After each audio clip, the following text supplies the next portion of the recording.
has passed away. He passed away yesterday. And, everyone and their mamas has been talking about his legacy. The late Terry Bollea. That's his real name. Not Hulk Hogan is not his real name, people. I know I know he went around and acted like that was his actual name and that's who he actually was, but he was Terry Bollea. And you know, he's Hulk Hogan, right? He's this beloved character that has been around in pop culture for 40 plus years.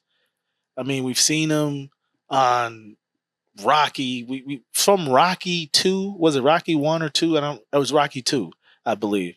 From Rocky 2 on, he's been in our TVs in our screens in our living rooms.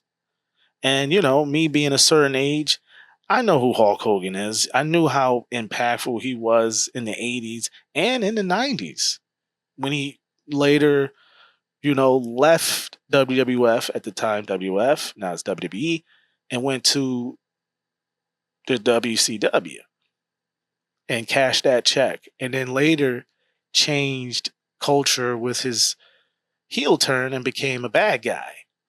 He did some things. He did drive a bunch of attention to the sport of professional wrestling.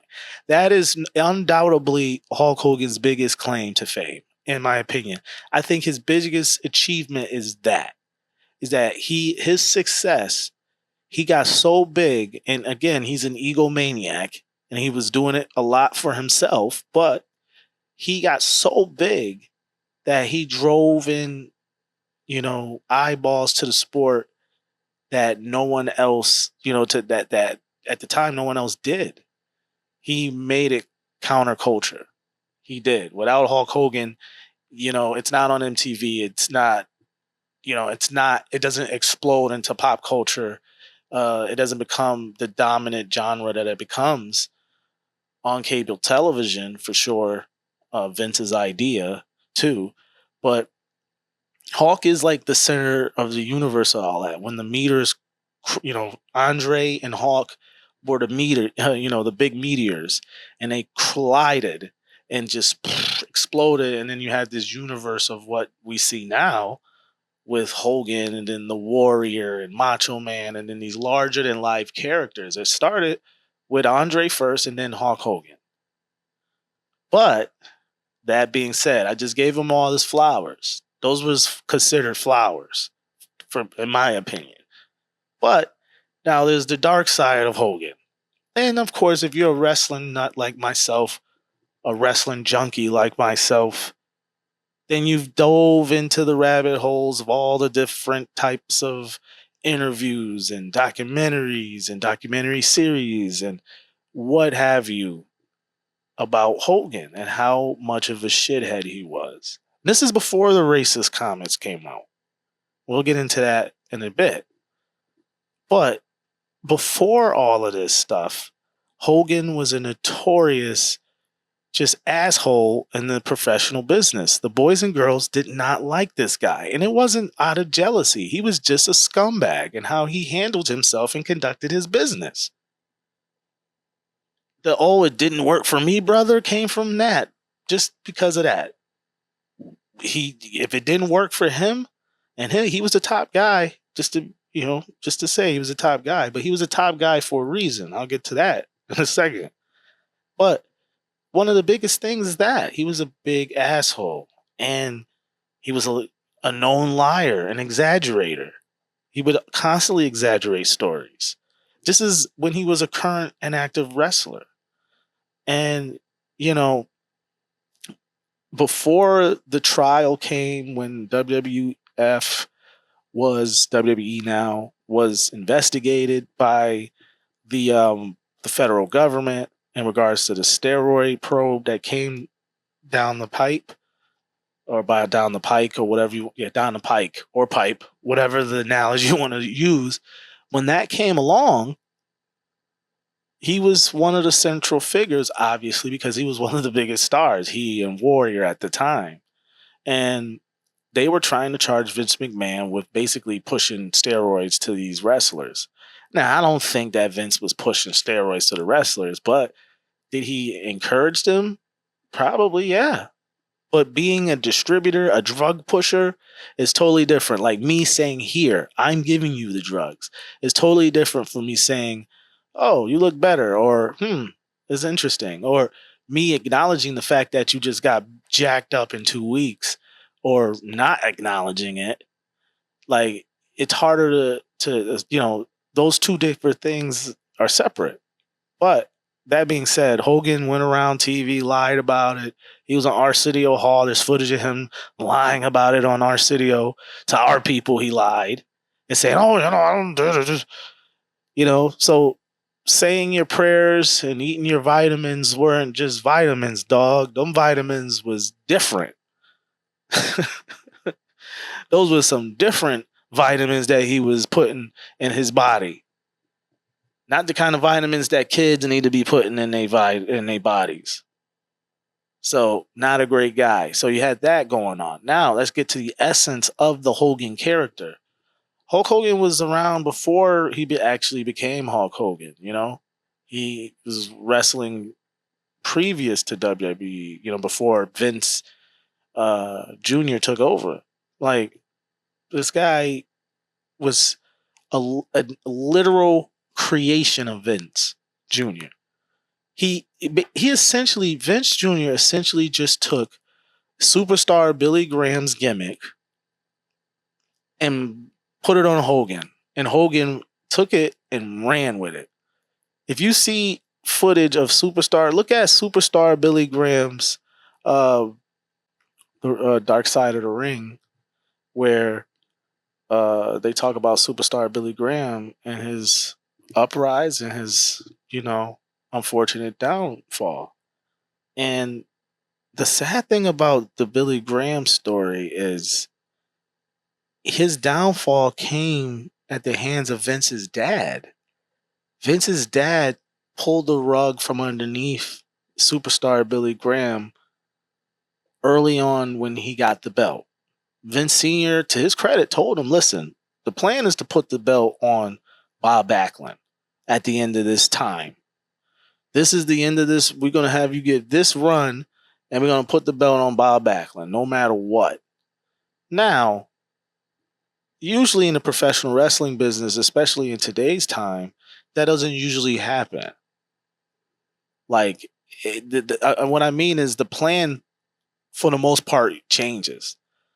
You can have a belt on someone and they could be a transitional champion, but if that person gets over like crazy, I'm talking about that person becomes a household name, then you may have to pivot a little bit. Oh wait, you know what? Maybe we have to wait. We have to pump the brakes on Bob, put it on him a little later. Let's run this thing through with Superstar, or maybe we get a program with them too where they take, Bob takes it off of them and then they get in the feud and then Superstar take it back. And there could have been a program around that, but it never was anything. It was just, you meant to hold this belt and move it along to Bob. And it destroyed Billy Graham. It destroyed him. And Vince, wanted to push Billy Graham, but about time Vince got into control and into power, Billy Graham he was a shell of himself. After he's dropped that belt to Bob Backlund, Billy Graham was never the same again, and he was always a shell of himself from that point going forward. So Vince, he had to find another Billy Graham. And he found this guy, Terry Bollea, who became Hulk Hogan, and the rest is history. So if you watch that documentary, man, they literally was split the screen between the two doing programs, like doing promos. And Hulk Hogan is just ripping Superstar's brother and largest pythons. And he took it all from Superstar Billy Graham and never credited him with any of it. He treated it like it was all original to him. That's another slimeball thing that Hogan did. So it continues, man. I'm just trying to give you the past of this guy and why people treat him the way they're treating him, even in his, not being on Earth right now. People are, listen, you have to carry yourself a certain way so people can revere you when you leave. You shouldn't be revered because you passed away. If you are a monster, if you were Hitler and you passed away, should we revere you because you passed away?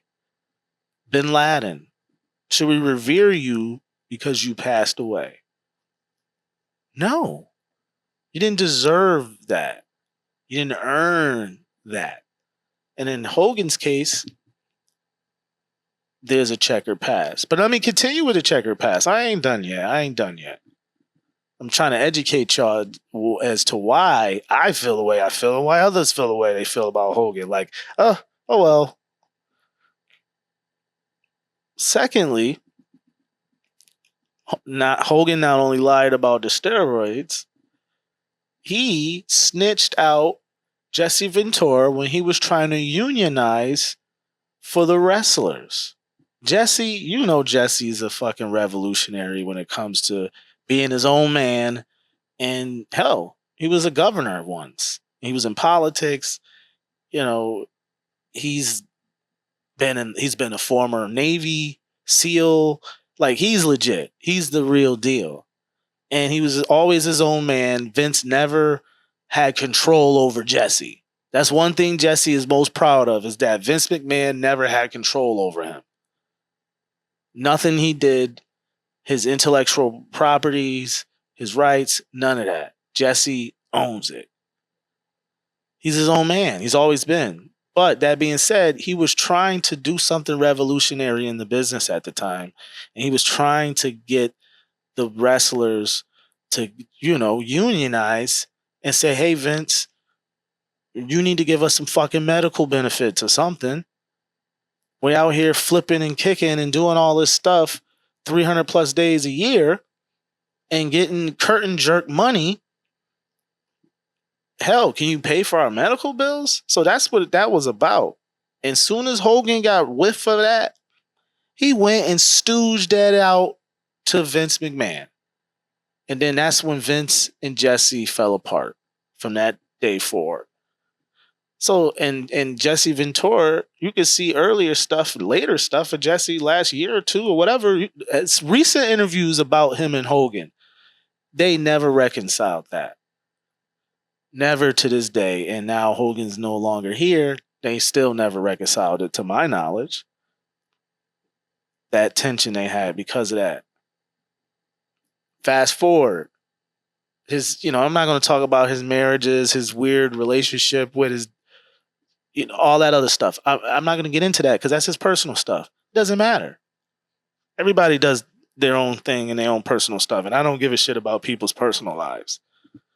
However, when you're secretly fucking your best friend's wife or whatnot, let me pull this up. So, in 2015, let me read this so you can have facts. This is arguably the most damaging controversy of Hogan's public image. A leaked audio recording from 2007 surfaced in 2015 where Hogan used racial slurs in a tirade about his daughter's boyfriend. Now, let me pause. His daughter, Brooke Hogan, the tall blonde, remember Hogan Knows Best, all of that. She liked black dudes. Let's keep it real. So, let me continue. She goes, all right, for the daughter's boyfriend. He stated, in quote, I'd rather if she was going to fuck some N-word, I'd rather have her marry an 8-foot tall N-word worth $100 million, like a basketball player. This led to the WWE immediately terminating his contract, removing him from their Hall of Fame, and erasing his presence from their platforms. And then then once he had his settlement with Gawker, because he ended up having a billionaire named Peter Thiel come in and help him sue the publication that put this information out, that was wild. Peter Thiel, look into his ass. He's another evil motherfucker. Peter Thiel. You talk about super billionaire villain, and he's gay. And he fights against LGBTQ plus rights. And he does some heinous stuff. Look into him into a dive into the Peter Thiel rabbit hole. Anywho, so he gets all this money from this settlement from being a terrible person. He didn't learn anything from it because he ended up getting backed by a billionaire because that billionaire had an agenda against Gawker because Gawker did a salacious story about him as well. So he took the opportunity to jump on the Hogan story and he got Gawker out of business. Hogan was awarded $140 million in damages. And then it caused Gawker Media's bankruptcy. So Hogan, this is where he gets all his money from. He got it from that big lawsuit. And then, we can go on and on about, so we know Hogan is the racist. He's calling in words. He's doing all of this stuff. Not to mention, recently, about a year or two ago, the funny story that surfaced about him hiring a social media person to work for him for, I guess, his beach store out in Tampa, his beach shop or whatever it's called. And once he found out the young lady or social media or director of social media or whatever he was trying to hire, once he found out that young lady was black, she no longer had the job. Let's just say that. So this dude, man, and then the Trump stuff later on, him just completely bending the knee to Trump, saying like he looked up to him and all this crazy stuff, ripping his shirt off, doing the Hogan stick. Terry Bollea was a different type of human being. Let's just say that. He was a different type of human being, not the one that should be praised. But that's just the backstory. Just a little quick backstory on why Hulk Hogan. Not even talking about the wrestling. I didn't even get into the wrestling stories about why these guys in the business didn't really revere him as they started to learn more about him. That famous WrestleMania match he had with Shawn Michaels, where he won the match. Why did he win the match? And turn Shawn Michaels heel when Shawn Michaels was one of the hottest baby faces at the time when he came back in that match to fight Hogan. Why did he turn him heel? Why did he win that match? Because it didn't work for him, brother, to put Shawn over. That was a story Shawn put out famously. And there's so many others. But man, Hogan is a controversial figure to say the least. He did entertain us, but also he did let us, like a lot of our heroes, they later let us down, unfortunately.